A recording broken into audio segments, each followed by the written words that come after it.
Ladies and gentlemen, children of all ages, boys and girls, the end of an era is finally here, ladies and gentlemen. If you haven't heard already, Kotaku has officially shut down. Another of its websites has gone dark. Boys and girls, none other than Kotaku Australia has officially been shut down. And why does this going on? Why does this continue to happen? Why does the company that owns Kotaku slowly continuing to shut down more websites, fire more people, and lay more things off? Because the people over at Kotaku and so many of these other quote unquote gaming journalism magazines have decided to put agenda over everything else. And we've seen that happen time and time again with so many of their reporters, so many of their writers, so many of their editorial staff coming out and just bashing people, bashing gamers, and going against all of us and going out there and telling us we're crazy and we're insane and we're racist and we're homophobic and all the rest of this other kind of nonsense BS that we see time and time again. Well, ladies and gentlemen, one place where you will not be able to get that kind of high quality writing and storytelling out there is none other than Kotaku Australia, because ladies and gentlemen, in the long laundry list of things that this company has continued to shut down that simply is not making them profit because all of their employees decided to go completely and totally insane, Kotaku Australia is just the latest of that in a very long laundry list of things that they've done. Of course, the sexism in gaming is one of the very latest additions of all of that kind of stuff that we've seen time and time again. All of these kind of crazy things that have been championed over and over again by a lot of these quote unquote journalism websites, which we know they're nothing more than places that are out there to be acolytes for the cult. They are pushers of the agenda and they never stop with it. And it wonders why a group of people that all just want is a bunch of good video games with attractive characters and with good storytelling and fun game mechanics.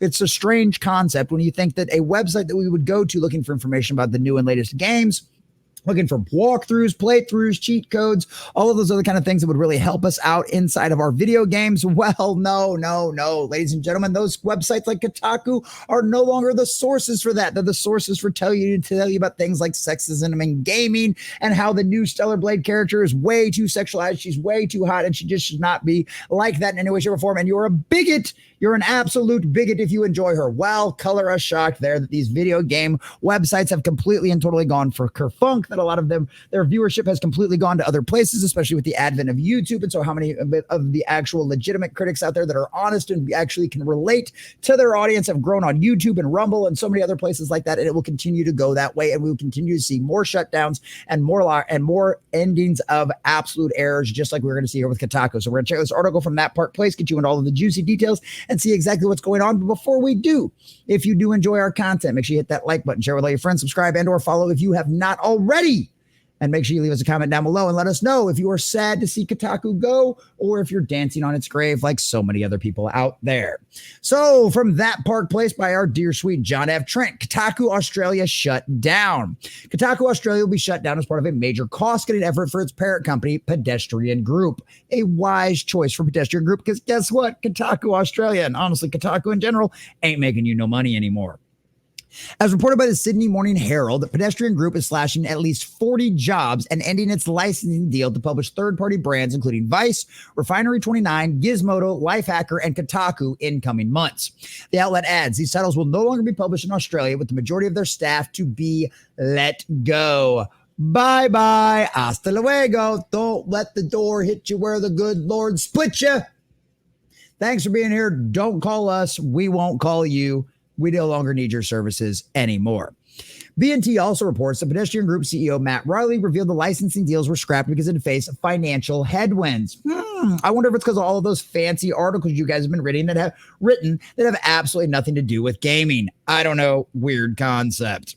He added, given these factors, we made the tough decision to focus our wholly owned pedestrian brands where we control the strategy, the content, the product, the sales, and the outcome. Maybe you don't like the content that Kotaku Australia was producing. I wonder if maybe that was causing some of those financial headwinds you're dealing with. But who knows? I'm just a crazy guy in his garage on the internet. The entire business. This means that we will transition out of our current brand licenses, which will reposition our business for the future.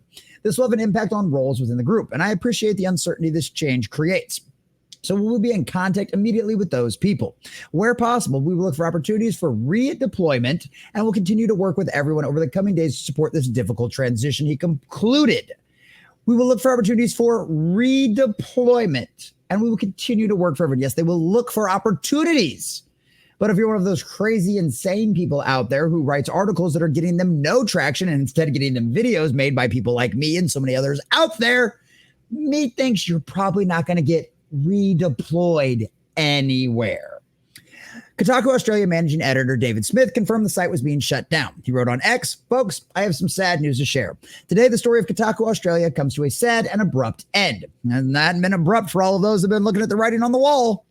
It has been one of the great joys of my life to wake up every day and run a site that I love with all my heart. To all my comrades and pedestrian group, I love you. I have never worked with better or more talented souls in all my life. To the readers, thank you for showing up every single day, even the wingers in the comments. Aw, the wingers. After thanking a number of his colleagues, he revealed that the website has the second highest read site in the group after PTV. He then concluded that would be taking a break. I will be taking a break for a bit now, but know that this has been a pleasure and an honor to serve you. So according to data tracking website SimilarWeb, Kotaku Australia was only generating around 1 million page views a month. In comparison, the main Kotaku website does 8 to 9 million page views a month. Well, that's kind of weird. The second highest read site in the group after PTV. Wow. How bad is PTV doing? Ooh, ouch. So Kotaku is owned by Go Media, and the company has been shedding its websites over the last year. Most recently in March, it sold Gizmodo to European company Colopes. In April, it sold The Onion to Jeff Lawson. It also previously sold the AV Club to Paste Magazine. And literally, so you start to see a pattern here why maybe this wasn't so shocking. Maybe this wasn't such an abrupt decision after all. Kind of seems like it's a pattern with this company here, trying to get rid of all their dead weight. And guess what? Kotaku Australia is definitely dead weight. Paste Magazine had previously acquired Jezebel after Go Media shut the site down last year. Go Media also laid off the entire staff to a sports website, Deadspin, and sold the site to Lineup Publishing.